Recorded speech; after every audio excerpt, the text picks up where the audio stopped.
почитувани гледачи, драги пријатели, трагачи по вистината и по смислата на постоењето.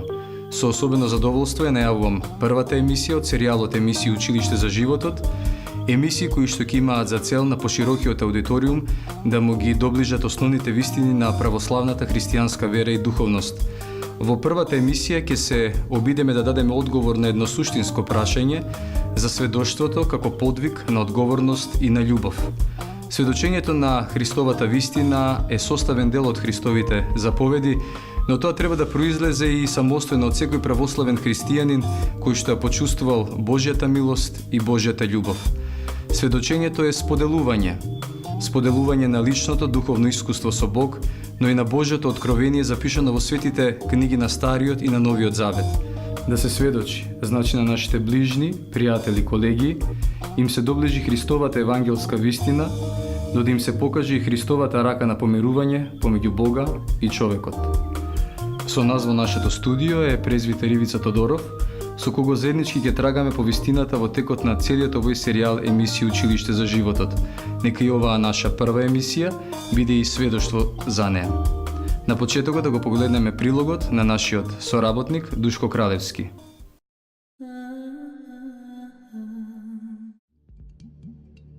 На социјалните мрежи кружат информации и фотографии за тоа дека најбогатите луѓе на светот градат подземни засолништа каде што натрупуваат храна и други производи за сопствениот опстанок. Тие очекуваат за скоро време да се случи нешто многу страшно, некоја голема катастрофа, а единствено тие, само избраните, ќе ја преживеат катастрофата. Ние, обичните смртници, ќе настрадаме како муви, комарци и слични гадинки кога ги запрашуваат со хемикалии. Зашто сведочи ова нивно верување и очекување? Дека се подпираат на принципот во природата преживуваат најсилните, најмокните и најсебичните.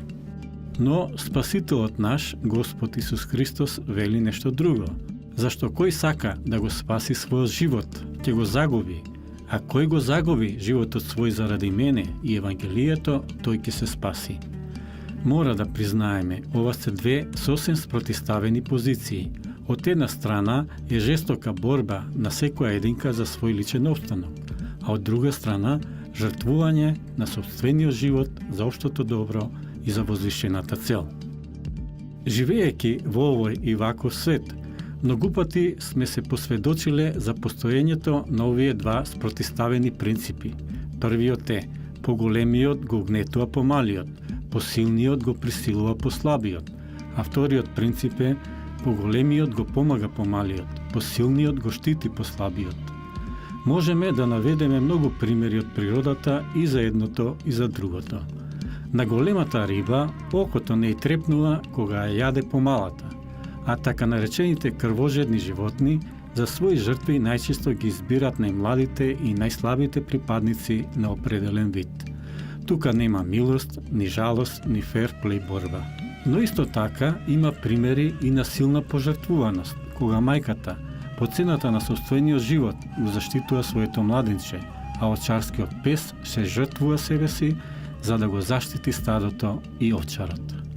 Слични примери за најголеми зверства и за најголема човечност има меѓу луѓето, а највеличествениот пример за себежртвување го дава Спасителот наш Исус Христос, кој од највисокото небо слезе во овој од Бога отпаднат свет, за со својата жртва на крстот да го откупи гревот на целото човештво, а со своето сведоштво за вистината, која е тој самиот, да им го покаже патот на луѓето кон еден поинаков, прекрасен свет кој се нарекува Царство Божие. Многумина од нас имале средба со така наречените Јеховени сведоци, кои ни доаѓаат на врата и веднаш почнуваат да не убедуваат во нивното верување. Бидејќи често му додевале, еден шеговиест нашол начин да ги откачи. Вие сте Јеховени сведоци? Да, навистина. А кај сте го виделе Јехова? Нели во Библијата пишува дека него никој од луѓето не го видел, ниту пак може да го види. Од овие причини многу е тешко да сведочиме за Бог со зборови, зашто секогаш може да се најде некој кој со цитат од Светото Писмо или па со своја лична согледба може да ни се спротистави, а на секоја наша реченица да најде спротивна реченица. Дали тоа значи дека на луѓето не треба да им се сведочи за Бог, затоа што тоа си едно интимно, најинтимно прашање на секоја личност, во кое никој нема право да се меша од страна. Има делумна вистина во ова, но највисоката вистина, отелотворена во Исус Христос, вели: ми се даде секаква власт на небото и на земјата. Одете и научете ги сите народи, крштевајќи ги во името на Отецот и Синот и Светиот Дух, и учејќи ги да пазат се што сум ви заповедал. И ете, јас сум со вас преку сите дни до крајот на светот. Значи, секој Христов ученик има директна заповед од Христос да сведочи за Него и за Евангелието со зборови и со дела, насекаде меѓу луѓето, до крајот на овој и ваков свет. Знаејќи колку е тешко тоа да се прави, во друга пригода тој им заповеда на учениците: одете, ете, јас ве испраќам како јагненца среде волци. На крајот еве пример за вистинско сведочење овде кај нас. Еден од поранештите главни уредници на Млад борец ми го посведочи следново: од најмалата детска возраст, иако бил син на свештеник, не верувал во Бога. Кога дошле комунистите на власт, со радост им се приклучил и направил завидна општествена кариера. Но кога го нападнала тешка болест, тој доживел искрено покаяние за целиот свој дотогашен живот. Со голема верба отишол в црква и со топла и покајничка молитва кон Бога успеал да се исцели. Кога се вратил на своето работно место во ЦК, на колегите што го отпишале од живите, почнал да им сведочи за чудото што Бог го направил во неговиот живот и да ги поучува дека е голем грев на народот да му се убива верата во Бога и да му се наметнува атеизам. Можеме само да претпоставиме на какви се реакции наидувал во бастионот на атеизмот, но не се откажувал од сведочење. И еве го фала му на Бога, човекот до денес е жив сведок. Не секој од нас има дарба за беседење, говорништво и сведочење, но со својот личен пример секој може да биде сведок за тоа што Бог направил и се уште прави во неговиот живот. За да биде тако сведок, неопходно е претходно да го отвори лажното себе и да ги прифати вистината и љубовта како две крила, што ќе му овозможат од гасеница што ползи и не гледа пред себе речиси ништо, да се преобрази во прекрасна пеперутка што лета насекаде и околу себе гледа прекрасен свет, затоа што и самата таа е прекрасна.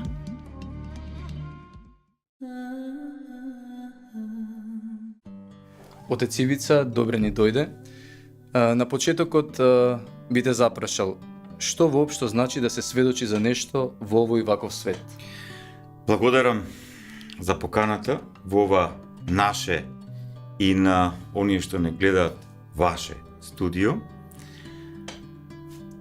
Благодарам што, еве, не случајно денеска овој серијал на емисии насловен Училиште за животот го започнувате баш со оваа тема, да се сведочи, затоа што всушност сведочењето на вистината е и смислата на постоење на сите овие емисии во рамките на серијалот емисии Училиште за животот, а врациме да се сведочи, особено да се сведочи вистината во овој ваков свет, воопшто не е лесна работа, но од друга страна е најсуштинската работа што може да се направи во овој свет.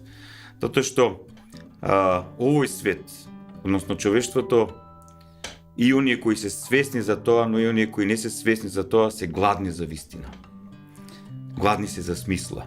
Сега, сите оние кои станале свесни и ја допреле вистината на постоењето и смислата на постоењето, имаат одговорност да ја сведочат таа вистина и таа смисла, и така некако логично сведочењето е поврзано со одговорноста.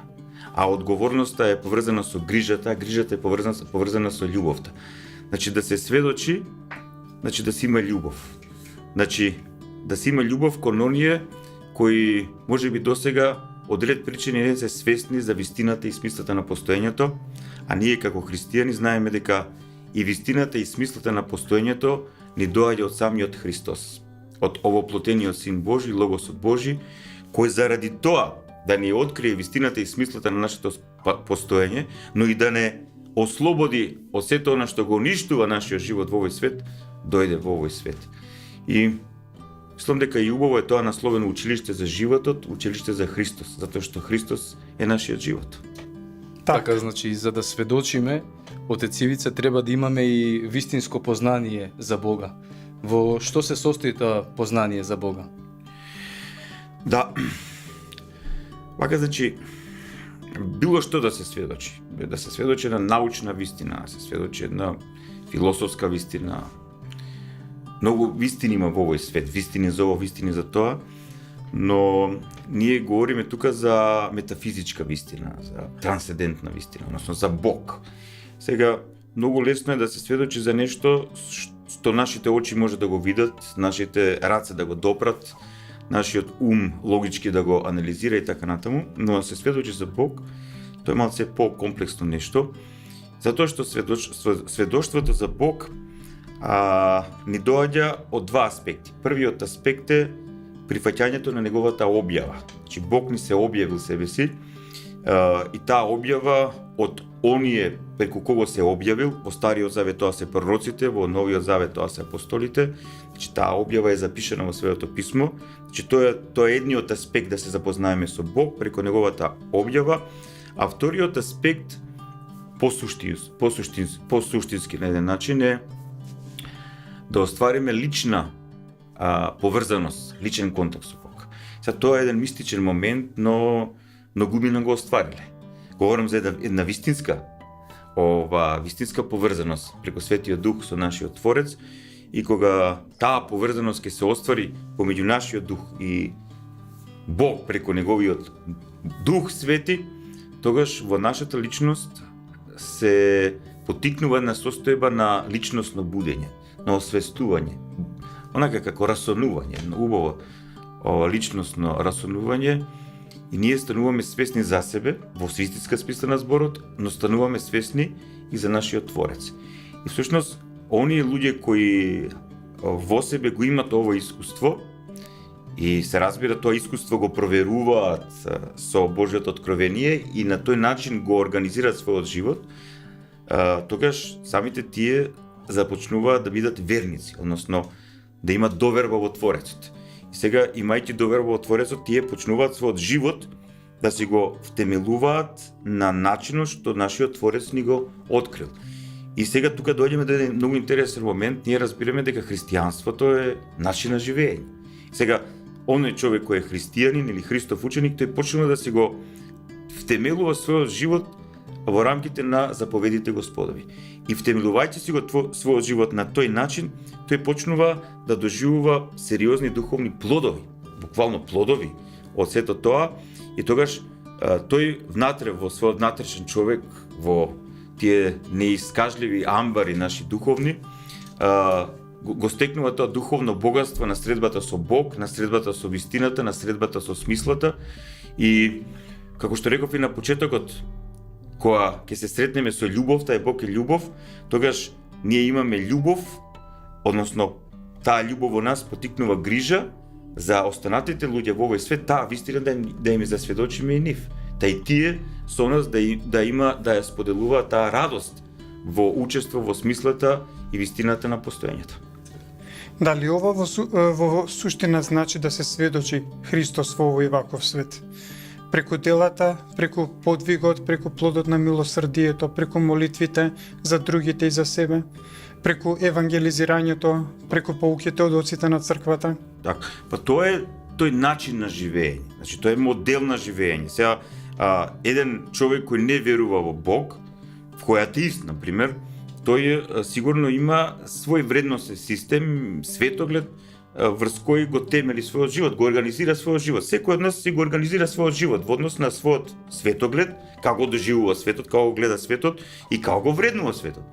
Сега еден верник, особено верник кој го доживеал во себе тој контакт, тој допир со Бог или со нашиот небесен Отец преку Христос, нашиот Спасител, во силата на Светиот Дух, самиот тој започнува врз основа на оваа вистина, од Бога откриена вистина, врз темелот на заповедите Господови да го организира својот живот.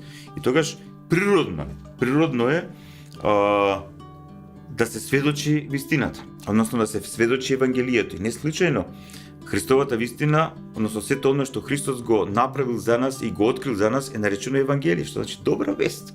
Че ние споделуваме добра вест, радосна вест.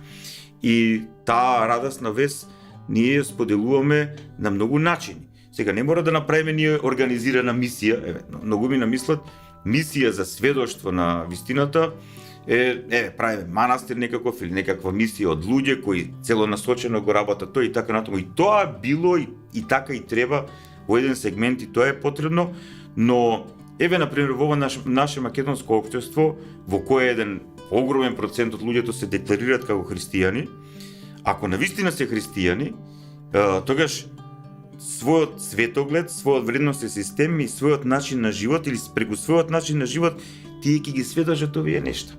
И според мене тоа е многу потребно, особено во ово и вакво време.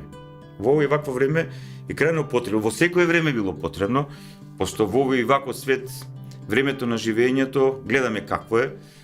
Во овој свет кај што има зло, кај што има грев, кај што има незнаење, подлост, злоба, црнила, темнини духовни, потребна е таа светлина духовна, потребна е таа грижа за другиот, да му се посведочи нешто добро.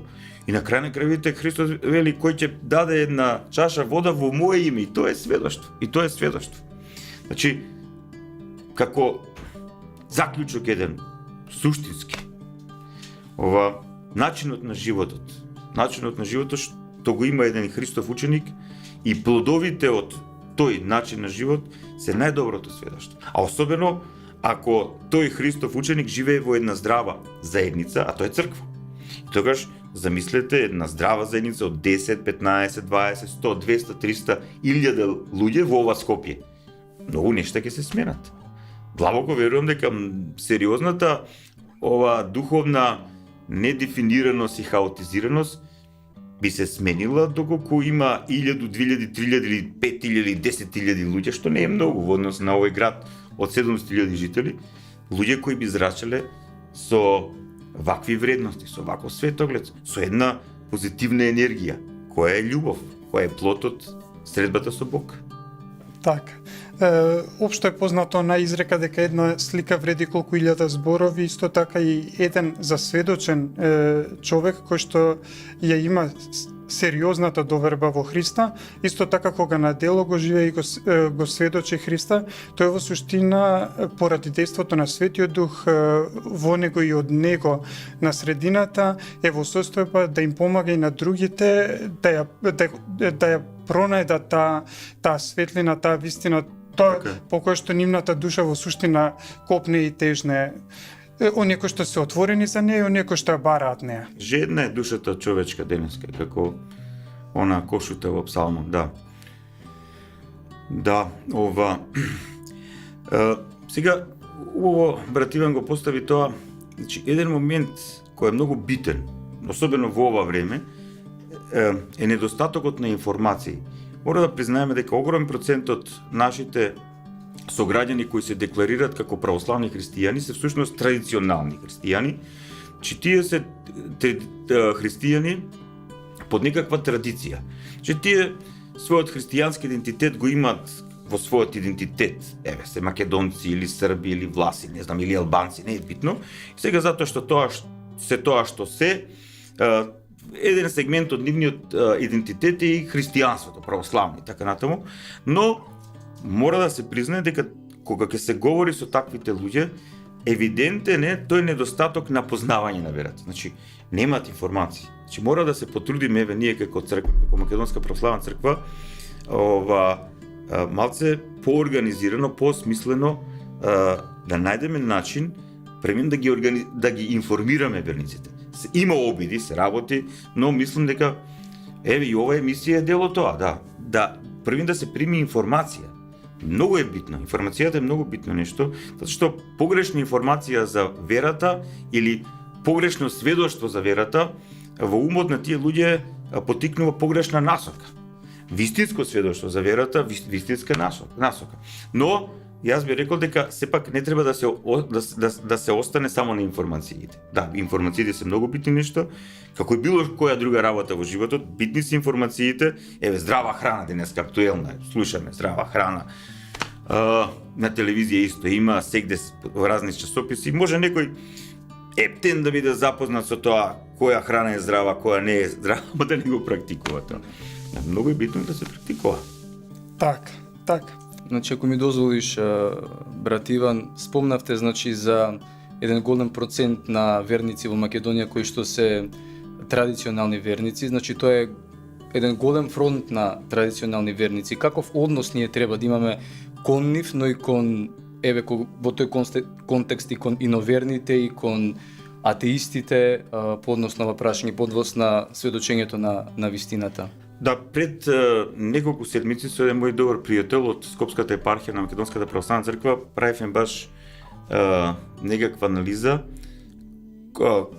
колкав е бројот на луѓе, значи зборам за Скопје, кои во недела, во Господовиот ден, во денот кога Христос воскреснал, христијаните уште од апостолско време, 2000 години, во денот Господов, во недела, ние го нарекуваме недела, не деле, не работи, но сепак тоа е денот во кој ние треба се собереме како црква на светата литургија.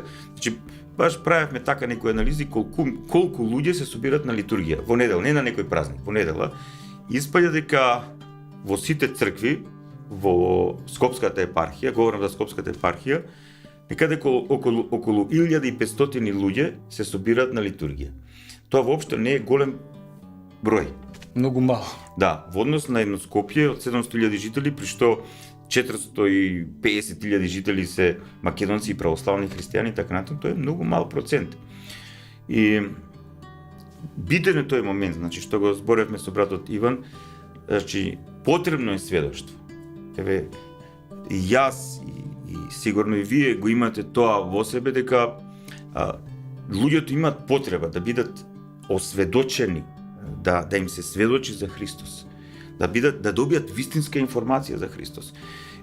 Знам, многумина не доаѓаат затоа што имаат некакви половични или неточни информации, или самите тие си имаат некакви, тоа е тој момент на традиционално христијанство. Тие си имали нешто разбрале, нешто недоразбрале, па читаат од своето писмо, па слушаат тетки, војни, комшики и така натаму, и некаква што знам, каша попара им се создава од информации за верата и си има своја некоја субјективна слика за верата. Но тоа не е христијанство. Христијанството е она што го говоревме на почетокот, средба со Христос. Директно, кога самиот Бог не повикува, или индиректно, кога ние взимаме и го читаме Светото Евангелие, конкретно Светото Евангелие или Светото Писмо. И многу е битен тој момент. И ова емисија користам како почетна емисија во овој серијал да го кажам она што го чувствувам дека е многу потребно. Прво, нашиот народ треба посериозно да започне да го чита Светото Писмо. Знам, не е така лесно, но нека почне да ја бара вистината. Да ја бара вистината.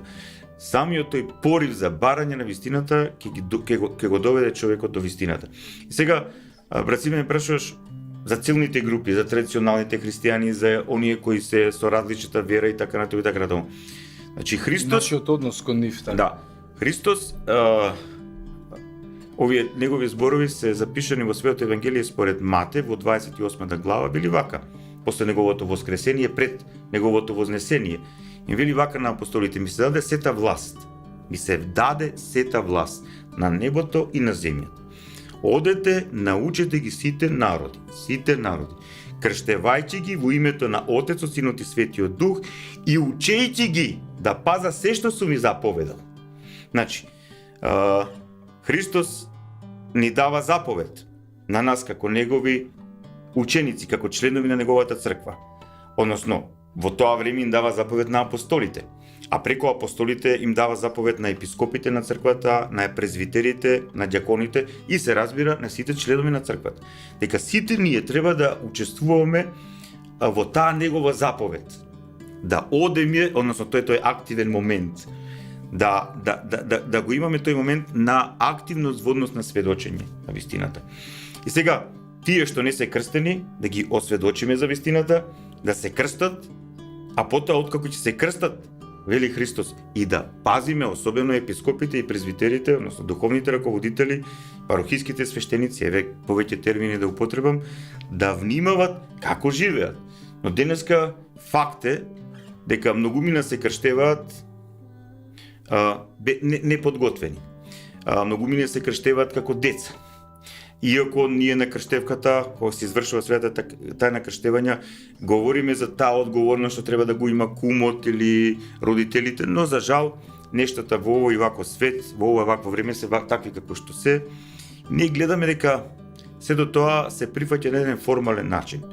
Значи, во ова време, кога нештата се такви како што се во оваа наша духовна реалност, како Христови ученици, како плод на нашата љубов кон Христос, а преку него во силата на Светиот Дух кон нашиот небесен Отец, но и таа љубов што имаме кон нашите ближни.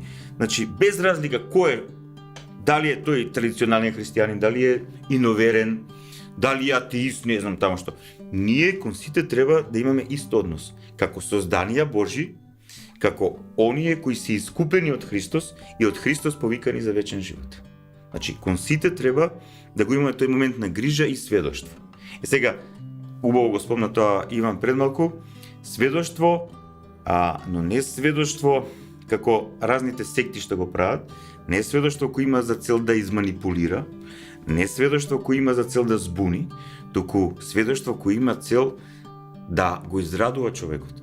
И особено таков човек може да биде израдуван од средба со некој човек кој сведочи на вистина искрено, затоа што е Христов ученик, во вистинска смисла на зборот. И активен жив член на телото Христово, тоа е неговата црква. Така според мене мислам дека тоа е и моето така искуство, но еве и искуство на сите мои браќа свештенослужители и од нашата помесна Македонска православна црква Охридска архиепископија, но и од други помесни цркви. Евидентно е дека православната црква денеска има многу нешто да му понуди на овој и ваков свет и на овој вакво време и на овој ваков човек. Значи едно богатство од 2000 години, че православната црква го има во себе си тоа духовно богатство од 2000 години, тоа духовно искуство и тоа духовно богатство, духовно искуство на вистинскиот и здравиот спасоносен духовен живот треба љубовно и одговорно и грижливо да се сподели и да се посведочи. Така. Ма радува фактот што денеска во 21 век можеме да кажеме дека живееме во ера на информации. Интернетот, социјалните мрежи помагаат евангелската вистина, поуките на црквата, поуките на отците на црквата брзо да се шират и радува тоа што се забележува на многу ѕидови на Facebook дека браќата и сестрите ги споделуваат овие вистини, овие вредности. Тоа значи дека и самите полека се засведочуваат за нив и ги чувствуваат како блиски, ги чувствуваат како нешто кое што на вистина вреди, има вредност, има тежина во овој свет. Меѓутоа, од друга страна, фактот дека меѓу нашите браќи и сестри има и такви кои што на почетокот на својот духовен пат исто така и не се чувствуваат доволно одважно да сведочат. Кога ќе ги прашаме зошто немаш доволно храброст да настапиш, да кажеш, да посведочиш, да поучиш, тие велат, па друштвото ќе ми игнорира, па комшиите ќе ми се смеат, па родителите ми забрануваат, па колегите ќе ми игнорираат, ќе ме маргинализираат. Како е ние како засведочени православни христијани да им помогнеме на овие луѓе со збор, со порака, со совет, онака малку поодважно да настапуваат во овие контексти? Брат Иван, тука имаш две прашања. Значи, првото прашање е тој момент за користење на социјалните мрежи и на останатите медиуми за сведоштво на Евангелието. Значи, ние живееме во едно време на информации. Технологијата, вие самите знаете на кое ниво е денеска, и сето тоа треба да се искористи за полза. Како што некои ја користат во некои проблематични цели, зашто технологијата ние да не искористиме за добро, затоа што ние христијаните знаеме дека се што е создадено од Бог е добро. Сега, користењето на нешто може да биде добро или зло, ама тоа зависи од корисникот, од тој што го користи. Ако ние христијаните денеска и медиумите, и телевизијата, и радиото, и печатените медиуми, и социјалните мрежи ги користиме за сведоштво на Евангелието, тоа е крајно благословено и добро. сега можеби ќе звучи нескромно, но еве во рамките на Facebook социјалните мрежи постои ова Facebook групата Да живееме заедно како црква, значи која веќе има на 14.500, не знам тамо членови. И гледам има сериозна активност на таа група, значи се постираат нешта, многу прашања, коментари и така натаму, понекогаш некои дебати знаат од 300-400 поста да дојдат и така натаму. Евидентно е дека постои сериозен интерес кај луѓето. Facebook профилите, личните Facebook профили, еве имаме и таа група Училиште за животот, што всушност и овие емисии таму ќе бидат и постирани. Така да секој оној што ја гледа оваа емисија, треба да знае дека на групата Училиште за животот таму ќе биде постирана, да може и да ја гледа и да ја репостира. Да, може да ја гледа и да ја репостира на некој друг свој пријател, да ја сподели, да. Да. Тој момент за медиуми, за социјалните мрежи и медиумите треба да се користат колку што можеме максимално. Сега второто прашање, дали е мудро, според искуството на црквата, сепак треба да бидеме свесни дека не може секој, особено во првата фаза на својот духовен живот, да сведочи. Првата фаза на духовниот живот на христијанинот е поврзана со неговата фаза на духовно очистување. Во таа фаза тој ја учи верата, значи тие темелни вистини на верата, тие информации, значи кој е Христос? Да, зошто Христос дошол во овој свет? Кој сведочил за Христос, за пророштвото Стариот Завет? Што Христос говорел, што направил за нас? Значи тие нешта во таа прва фаза таквата личност или тој што е во таа духовна фаза ги прима тие информации, треба да ги восприемем. Не е тоа така лесно. Таа вистина да стане твоја вистина. Да стане, да. Христос кој вели јас сум лебот кој дојде од небесата. Значи тој вели дека дојде во овој свет, ја донесе во себе полнотата на вистината на постоењето. Но ние треба таа вистина да ја восприемеме внатре во нас. И како што јадеме леб, ние со лебот, со телесниот леб, ние се одржуваме во живот, во биолошки живот. Кога јадеме од небесниот леб, од Христос, од вистината, ние полека го одржуваме оној духовен живот. Ја восприемаме вистината во нас и го започнуваме процесот на овистинување. Тоа е многу битен момент. Значи, ние не можеме да кажеме ако сме прочитале нешто од Светото писмо, или знаеме 5-6 стиха, или неколку цитати, или не знам тамо што, 1-2-3 книги сме прочитале од свети отци, сега ние целата теологија или целата вистина на постоењето ја знаеме. Не е така.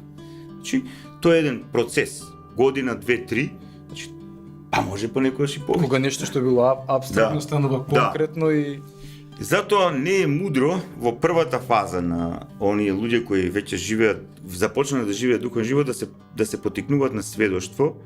Што би сведочеле? Се уште се во состојба на матност, се уште многу работи не им се јасни. Но, од друга страна, таквите луѓе се добро сведоштво за своите семејства.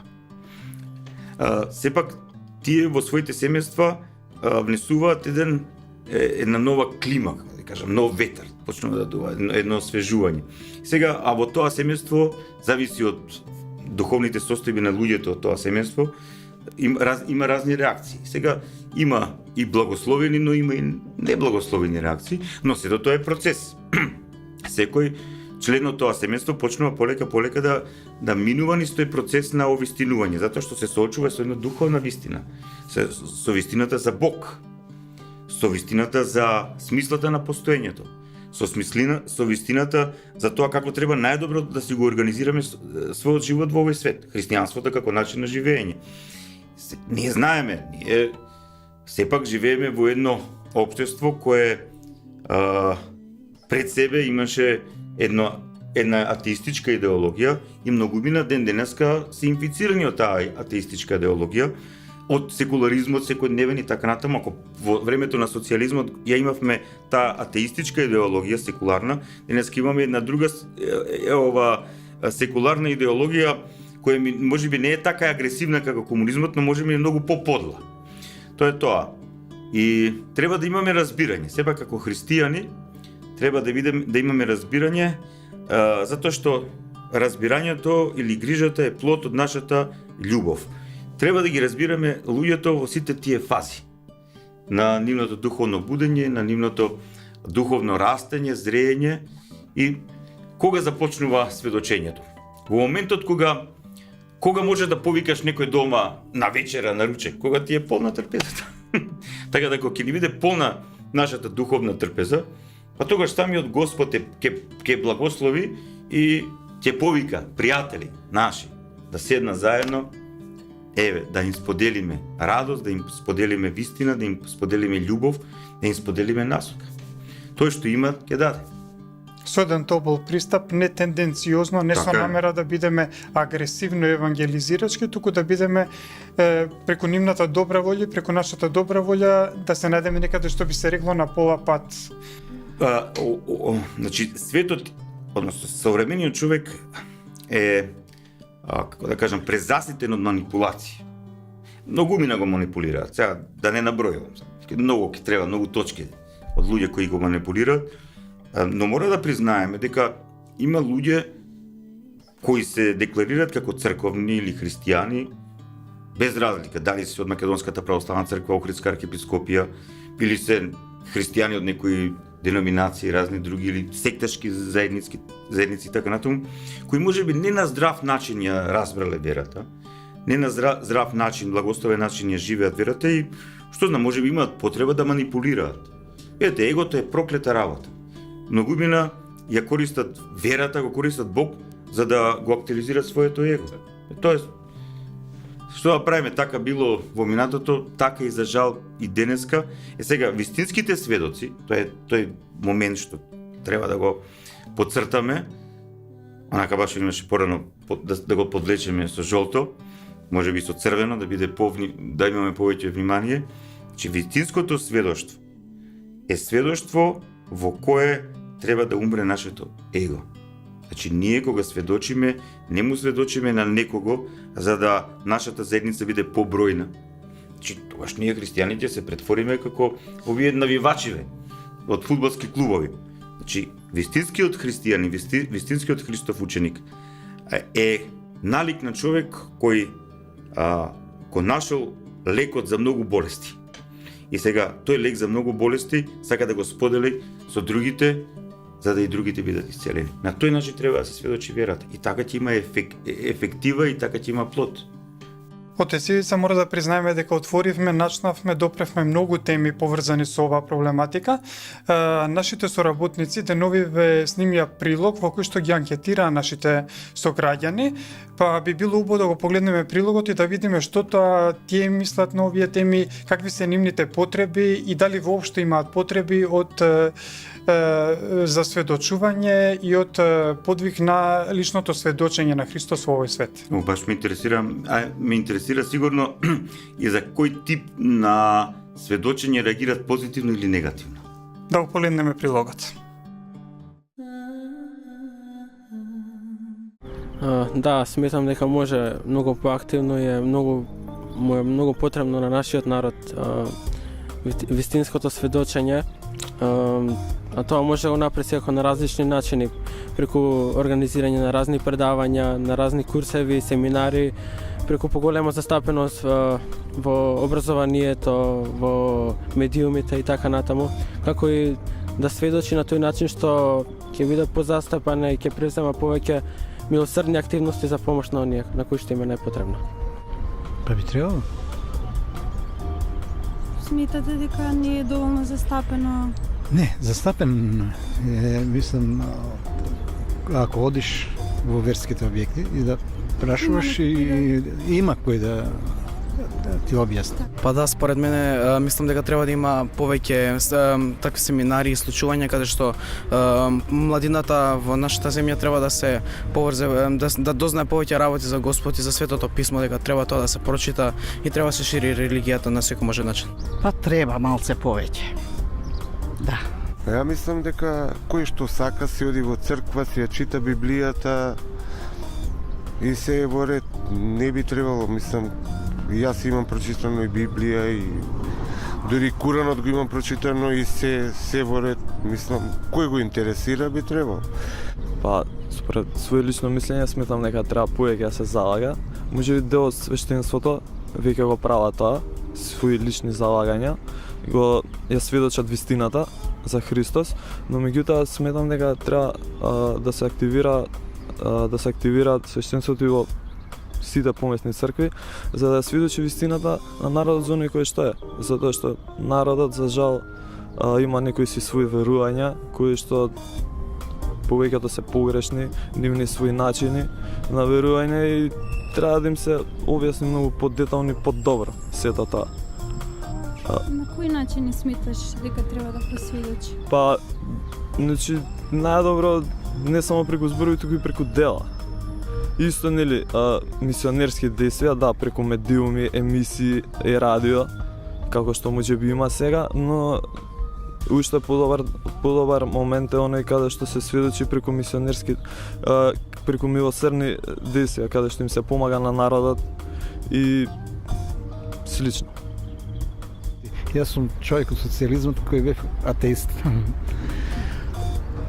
Се сменија времињата, се зедов слава Свети Никола и почнав да си ја терам, тога викнав и поп. И отворено и тога му кажав. Дали, јас не сум, али се сметам за православен. Да, први кои што ми засведочија беа моите најблиски. Они први ми кажа за Исус и со тоа во мене се роди желба да повеќе да го запознам и да живеам вистински христијански живот. Традиционално од баба, дедо, како што останало традицијата, така и се уште до ден денес. Не, никој не ми посведочил, а сепак целата моја фамилија се знае кога е Великден, кога е Прочка, кога е Божи, кога е Бадник. И сега е така и ја и моите деца ги советувам. Па, можеби тој беше еден, тоа беше, би рекол, еден процес внатре во себе кој што траеше можеби со години. Полека се, као што се искачуваш до вистината, као што чекориш до вистината. И клучен момент беше преку една личност која што исто ни е сестра во Христос. Отец Ивица, еве откако ја проследивме анкетата, можевме да забележиме дека имаме едно навистина голема разновидност во одговорите. Се чини дека нашите сограѓани, нашите соговорници се во различни фази од нивниот процес на нивното духовно растење и созревање. Всушност, некако природно ни се наметнува да се навратиме едно 2000 години во минатото, односно уште во апостолското време. Да се подсетиме дека од кога Христос умре и воскресна, тој 40 дена беше со своите апостоли. Потоа тој пред своето вознесение им препорача да останат во градот додека не се облечат во сила од озгора, односно се додека Светиот Дух не слезе врз нив. Можеме да забележиме дека во тој меѓупериод кај нив постоела недоволна храброст да излезат и да го сведочат Христа. Забележуваме и покрај тоа што го имале целото знаење, постојано биле со него, ги слушале сите негови проповеди и гледале сите негови чуда, знаеле дека тој е оној долго очекуван со векови Месија и Спасител на светот. Сепак кај нив отсуствувал оној момент на одважност, храбро да излезат и да исповедаат, да засведочат верата, да сведочат дека Христос навистина умре и воскресна и дека тој е одговорот кој што човештвото го очекувало со векови наназад. Така. Значи, во однос на анкетата, тој момент кога најголем процент од нашите сограѓани односот кон верата го темелат врз информации, вакви и онакви. Така е. Да. Значи, тие имат некаква представа, некаква информација за христијанството. Например, како што јас имам некаква представа за тоа дали навистина човекот стапна на месечината или нема. Така е. Да. Тоа е тоа. Значи, информација. Или сега како изгледало патувањето на Колумбо до новиот свет. Он ја барал Индија, па дошол до Америка и така натаму. Значи, имаме информации за многу нешта. Вакви и онакви. Но, еве, убаво го спомна тој момент. Апостолите 3,5 години беа со Месијата, со Христос, со овоплотениот Син Божи, со Бог. го гледа тоа што никој друг не го видел. Го слуша тоа што никој друг не го слушнал. Значи, просто Христовата личност и Христовиот живот е пар екселанс нешто оригинално и неповторливо во овој свет. Значи, тоа е Божјото присуство во овој свет. Но, што гледаме од тоа? Христос страдаше на крстот, воскресна, неговите ученици, апостолите се осведочија дека тој воскресна, иако од почеток онака или овака реагира, се додека сите не се осведочија дека тој навистина ја победи смртта, воскресна, и 40 дена Христос беше со своите ученици, со своите апостоли и ги подготвуваше за сведоштво. Да го сведочат Царството Божие, односно да ја сведочат таа совршена состојба на постоење за која е повикан целиот свет, целото ова човештво. Односно, ги подготвуваше своите апостоли за сведоштво на Евангелието, на радосната вест. Односно, за ова што го зборуваме и ние денеска. И гледаме дека апостолите пред денот на Педесетница, значи Христос е 40 дена со своите апостоли, во 40-тиот ден тој се вознесува кај својот и нашиот небесен Отец, и тој им ветува на апостолите дека 10 дена од тој ден, тоа е Педесетница, во Ерусалим, тие ќе се облечат со силата од озгора. Односно, ќе се облечат со таа несоздадена божествена енергија, која исијува од божествената природа. Односно, ќе се облечат, односно во себе ќе ја примат силата на Светиот Дух. И навистина на денот на Педесетница, силата на Светиот Дух во вид на огнени јазици се појави над секој од апостолите и таа сила на Светиот Дух навлезе во апостолите. Значи, Божјото присуство, таа несоздадена божествена енергија, љубов Божја, присуство Божјо навлезе во апостолите. И ние гледаме дека од тие уплашени рибари, еве конкретно апостолот Петар, кој бил ваков или онако со својот карактер, одеднаш апостолот Петар ја држи првата проповед, односно првото сведоштво во Ерусалим, и ние гледаме кога луѓето, израелците, го слушнале она што Петар го говорел, во силата на Светиот Дух, 3000 луѓе се првите кои го прифатили сведоштвото на апостолите, односно го прифатили сведоштвото на апостол Петар за тоа дека Исус, односно Јешуа е Месија, спасителот на светот. И кога, многу интересна работа, кога апостолот Петар се тоа го говорил, евреите му кажале: а луѓе браќа, што да правиме сега? И Христос и апостол Петар ни вели: и сите треба да се покаете и да се крстите во името на Исуса Христа. И така започна, во силата на Светиот Дух, започна животот на црквата. Животот на заедницата на Христови ученици во силата на Светиот Дух во овој ваков свет. И по Христовото засведочување и ветување, црквата Христова, односно заедницата на неговите ученици во силата на Светиот Дух, започна да се шири.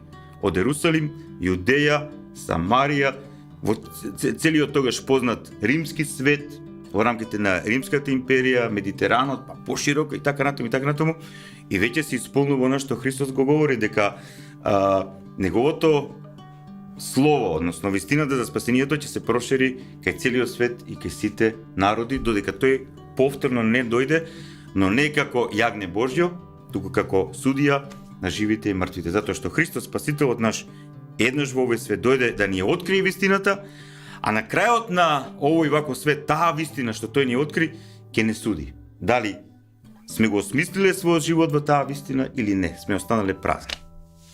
Така, отецивици, на крајот на оваа наша емисија би те запрашал пред кои предизвици на современиот свет денеска стои православието и православниот човек во однос на сведочење на вистината. Знаеме, еве и ситуацијата во Македонија, па и во светот не е така розева.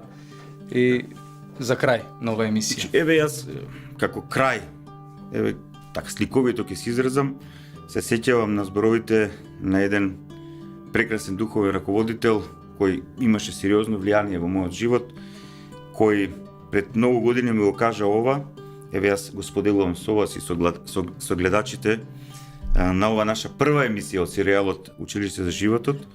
Тој ми го кажа пред многу години ова: доколку твојата свеќа не е запалена, ти не можеш да запалиш туѓа свеќа. Не можеш со твоја изгасната свеќа да запалиш туѓе свеќе. Може да го лажеш. Ако твојата свеќа е изгасната, ти го манипулираш дека му е пали свеќата. Не, и тебе ти изгасната, него му е изгасната.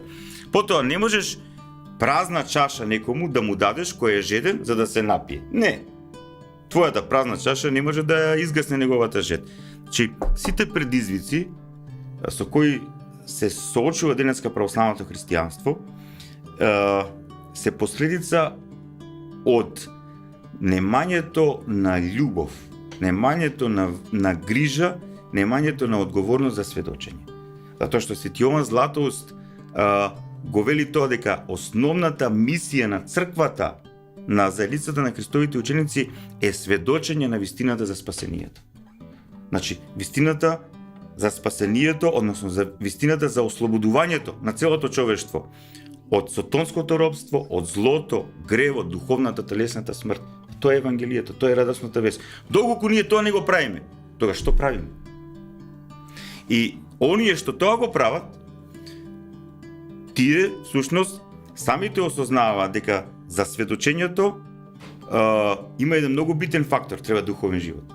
Треба молитва, треба пост, треба читање на Свето писмо, треба сериозна борба внатрешна духовна, затоа што во моментот кога ќе почнеме да сведочиме многу нешта во нашата падната природа, многу нешта во нашето секојдневие, многу нешта од духовниот свет, од темните димензии на духовниот свет се настрчуваат против нас. Затоа што оној што нас не држи во духовно робство не сака да се сведочи вистината. Не сака да се сведочи светлината, но сепак еве, ова, како крај, нека го разберат сите оние што следат ова наша прва емисија. Христос вели, ми се даде секаква власт, сета власт на небото и на земјата. Власта во овој свет, после Христовата искупителна жртва, после неговото воскресение и спраќањето на Светиот Дух, ја има Христос. Тоа е оној што го возглаби овој свет кој отпадна од него. Власта е негова и се што се случува во овој свет, или е по негова промисла, или по негово допуштение.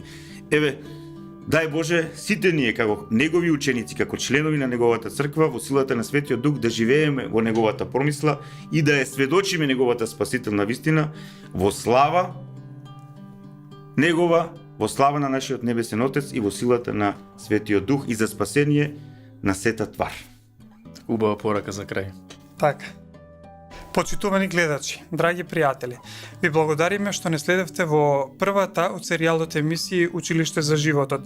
Топло ви покануваме да бидете со нас и во втората емисија, во која ќе говориме за тоа во кој и каков Бог веруваат православните христијани. Останете со нас, до гледање.